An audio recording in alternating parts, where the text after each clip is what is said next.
So, our next session, through insightful case studies, Sam Liberty will shed light on the complex relationship between game design and its real world impact. Join me in welcoming Samuel A. Liberty.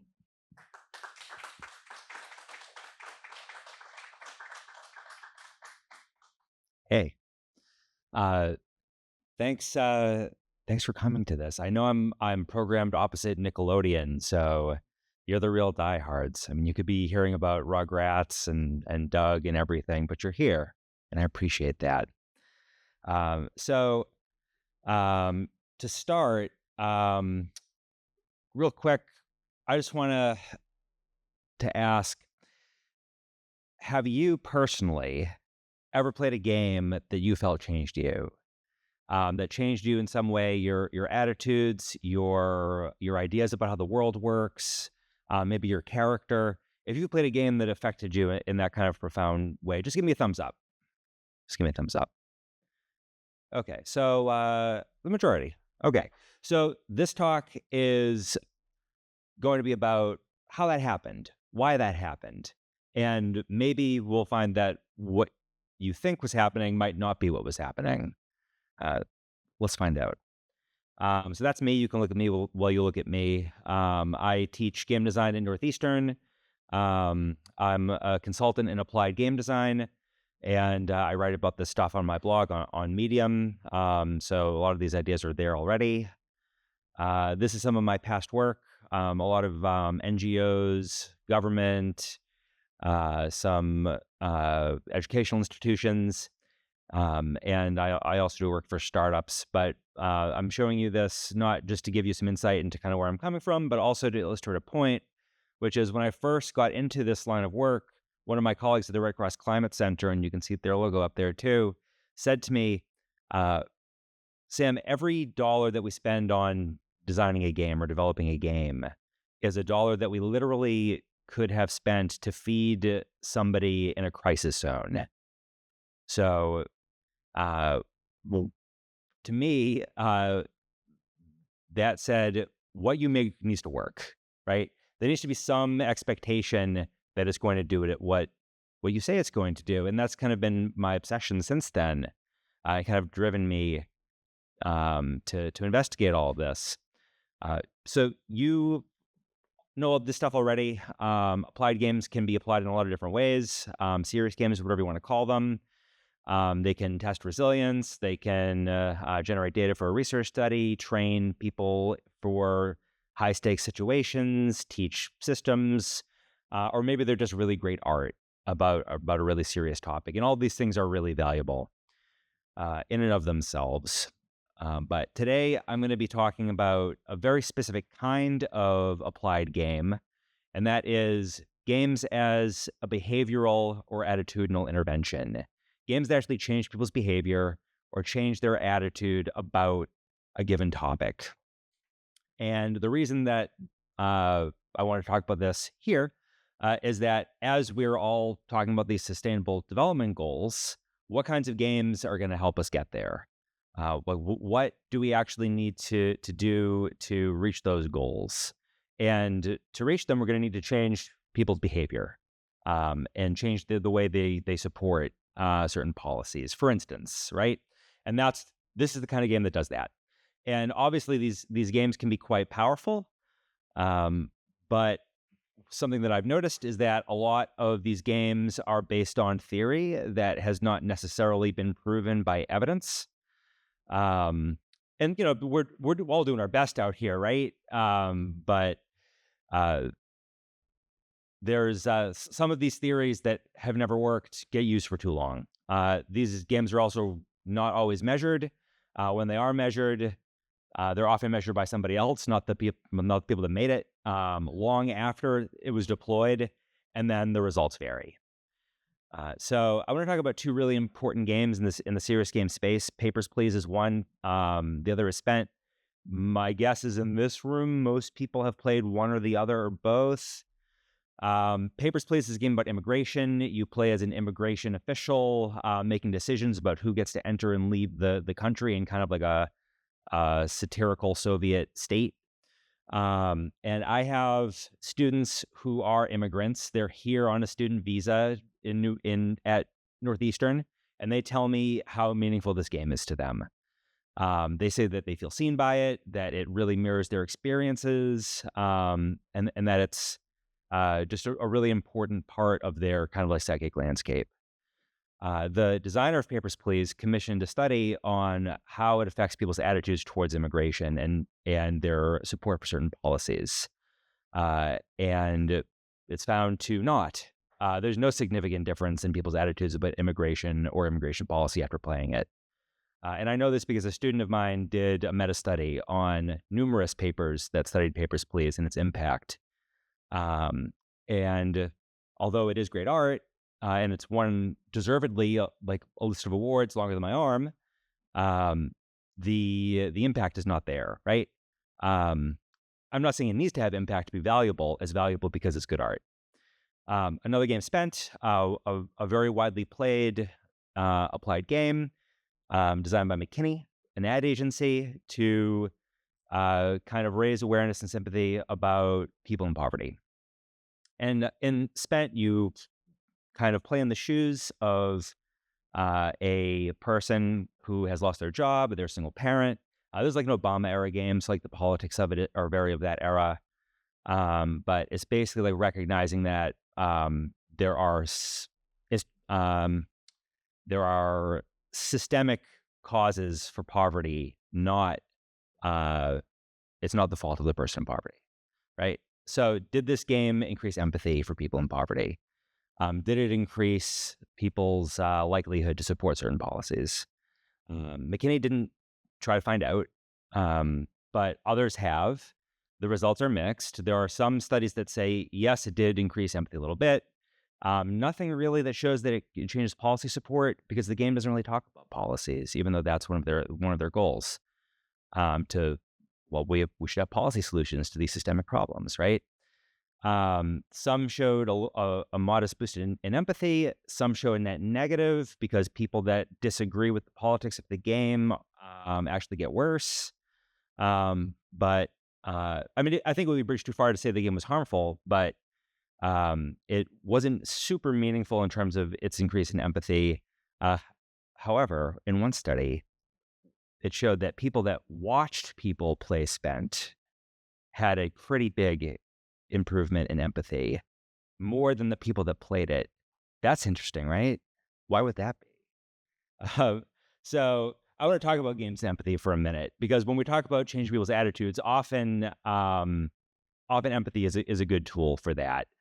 And if you ask somebody, how does a game make empathy? Why would a game be good at building empathy? They'll probably tell you, well, it's because you can actually experience the life of another. You can step into their shoes, like the proverbial walk a mile in their shoes. You can do it in a game. You can make choices on their behalf. All of those things. Perspective taking is one way of talking about it. And if there is evidence that this is persuasive, I have not found it. If you have it, please give it to me. I know there's people in the audience that also study this stuff. I mean, this is the place to talk about it. And I'm very interested in learning more. But this kind of like perspective taking first person um, design of narratives doesn't seem to be particularly persuasive. I'm getting this, by the way, from there's the citations, a meta study of serious game mechanisms. If you want to look at it, it's a pretty good one. It's one of the few out there. There's others too.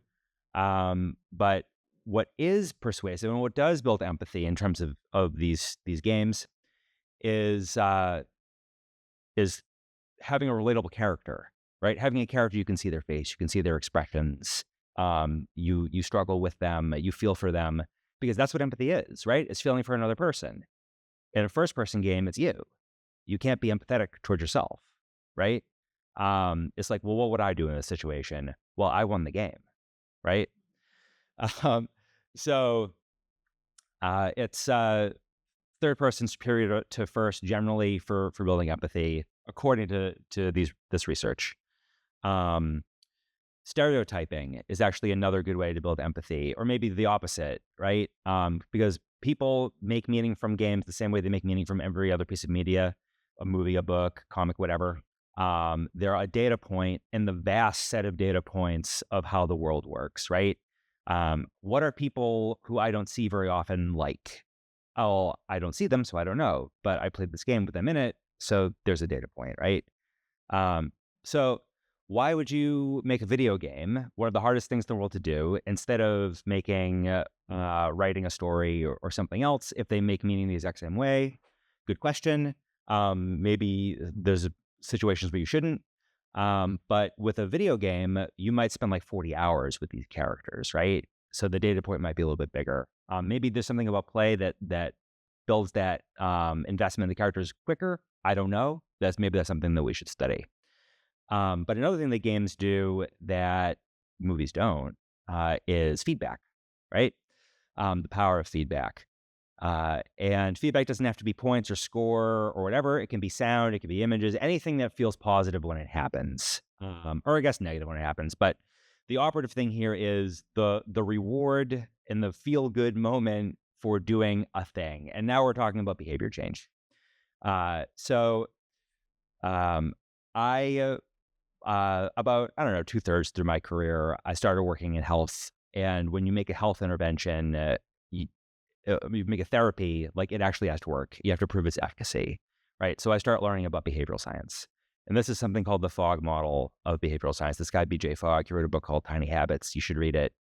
And the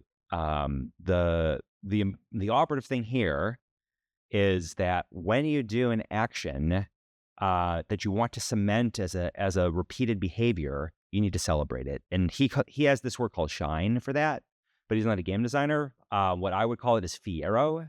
Some of you might have heard that term, like the feeling of when you score a soccer goal. You've been working at something for a long time, it's hard. Then it's like, yeah, it feels great. So if you want somebody to rehearse an action in a game, reward them for that action, and they might repeat it later. Okay, so here's a case study. This is a game that I worked on around 2014 with UNICEF, Right to Play, and the Red Cross Climate Center back when I was at the engagement lab when I was in college. Hand washing with Ananse. It's a intervention about hand washing with soap for Ghanaian school children. We went down there, or my colleague Wade Kimbrough, who was like the point person on this, a brilliant designer and a great guy, went down there and did kind of this research with them, rapid ethnography, played games with them, and you'll see a little bit of that in a minute. But there have been many hand washing interventions in places like Ghana where hand washing is not typically part of the culture. Usually they don't work because they're focused more on education.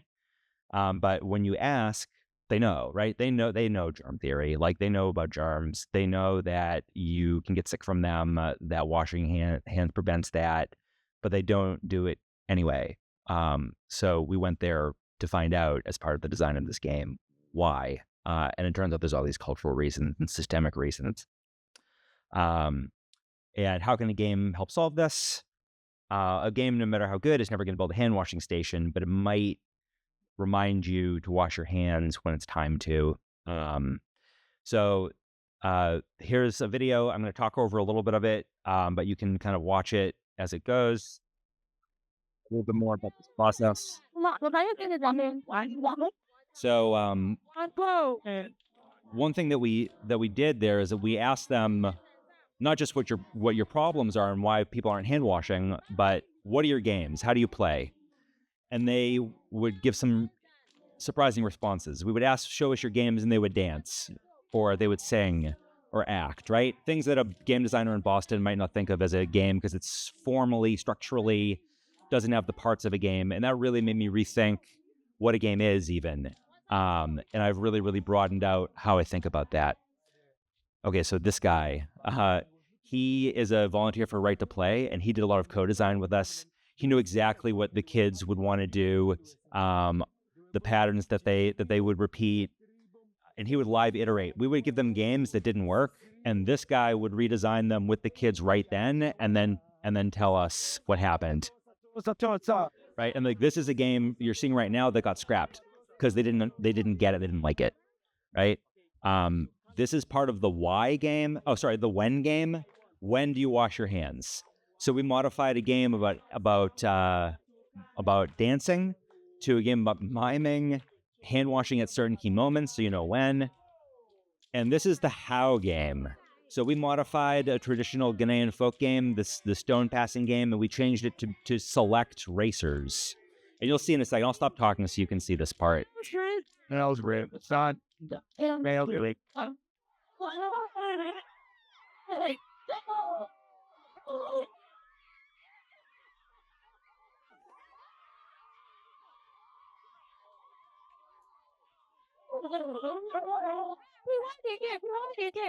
Yeah. Okay. So there's the game. It was like this massive complex thing. Did it work? So yes, we did pre-service and post-surveys in 11 intervention schools and control schools. We increased hand washing knowledge. Good. Greater intent to hand wash. Good. But intent is intent, right? I said I want to. That doesn't necessarily mean that much. But what is really important is this last thing, 8.25% decrease in stomach illness, which is the whole reason for the hand washing, right? And that's huge, especially when you think about multiplying it out to all the people who die from these diseases. And then a 1.75% decrease year after year since the intervention in the region. And those are the citations. I can't take full credit for the 1.75% yearly. There's other interventions going on and other forces. But this second citation talks about Ananse is still being used. And I actually talked to somebody from UNICEF Ghana last month, coincidentally, and they all say the game is a massive success. So why? Why did it work? These things are hard to measure, right? And if you talk to people at this conference, there's all these problems measuring. So honestly, it's impossible to say exactly why. There were 3 different games. Well, which one was it? There was a narrative. Was that important? It was 3 weeks long. Does that matter? The curriculum, could it have worked without the game? It's hard to say, but we know the results and we can kind of guess based on what we know why. So I have a few hypotheses. First is the methodology that I talked to you about, this co-design, going down there, doing the workshops, getting the stakeholders. And after we had the successful game, by the way, the engagement lab did the measurements too, where I worked. So we were very lucky. It's rare to be able to build the intervention and also get funding to do the measurement. So I was so stoked that it worked, that I was like, yes, I figured I cracked the code. That like it's the methodology. And now that I know this, well, we're unstoppable. And I repeated this methodology, and I still repeat it, right?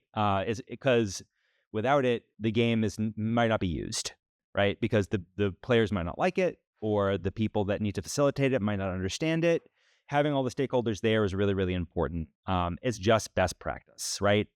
So I still do it. But since I have repeated it and gotten to measure again, games that still use the methodology. And I did a game some years back about how you build your team and who you choose to work with. This was kind of about like making more diverse teams. Same methodology. The game was great. Really, really fun. Everyone liked it. Everyone understood it. We had a debrief that bridged it to real world learning. The players could tell us the meaning and how it made that meaning. Great. Then we got to do the measurements. No effect. No effect. No difference in how they make their teams. No difference in their opinions or beliefs. Well, why not? We did the methodology. The game was great, but it's papers, please, right? Like just because it's great doesn't mean it's a great intervention, because our game reinscribed the status quo. It was about the problem, not about the behavior that needed to change. So in our game, you won it by doing the thing that we were trying to tell them not to do. So of course they're not going to change their behavior, but we didn't know that. Like it's procedural rhetoric, right? It's procedural rhetoric. The game makes its argument through its rules. But again, if there's any evidence that procedural rhetoric is persuasive, I have not come across it. If you have the evidence, please share it with me. So it wasn't the methodology, or at least the methodology is not enough. Then what was it? Maybe it was the storytelling, right? Maybe it's the empathy because like we used Anansi, this important folk character. There's all these other characters. They're really memorable. They really drive the learning home. Could be that. Could be. But if that's the reason, then why do we make a game, right? We could have just given them the storybooks. So then the third hypothesis is the feedback hypothesis. And the more I learn about this, the more I'm sure that is. Do you remember the video we saw a minute ago? Of course you do. When they won the game, that explosion of excitement, like the pure joy and like the culmination of all that work, when washing your hands feels like that, of course you're going to wash your hands again, right? So I'll explain a little bit more about this picture now. The fog model basically says if you can do something, right, you have the ability, you will do it if you're motivated to do it when you are triggered, right? So we had the when game. When you eat, wash your hands. When you change a baby's diaper, wash your hands. So we know the when. We know that trigger, right? Also, when you see soap and water, right? That's another trigger, and a pretty memorable one. Then you have the why game, which I'm not sure if that was really necessary because, like I said, they already kind of understood the why. But okay, you should wash your hands. Otherwise, like, your stomach's gonna hurt. It's gonna be gross. So wash them, right? So okay, they get why, they know when, but then it's that how, and it's important that you do it right, that you follow the right hand washing steps. Yes, and we didn't even know how important that celebration was when we designed it. We knew that the game needed to be fun, and we were very happy that it was. And again, the reason they were celebrating so hard is because they were split up into boys and girls, and it was boys versus girls. That was Right to Play's idea, not my idea. I would have never thought of that. But he just knew. And that celebration is what wires in the repeated behavior. I can't tell you with 100% certainty, but it would be a pretty big coincidence to me if I accidentally created the fog model, which is a validated model, and the game worked for a different reason. So it's a race.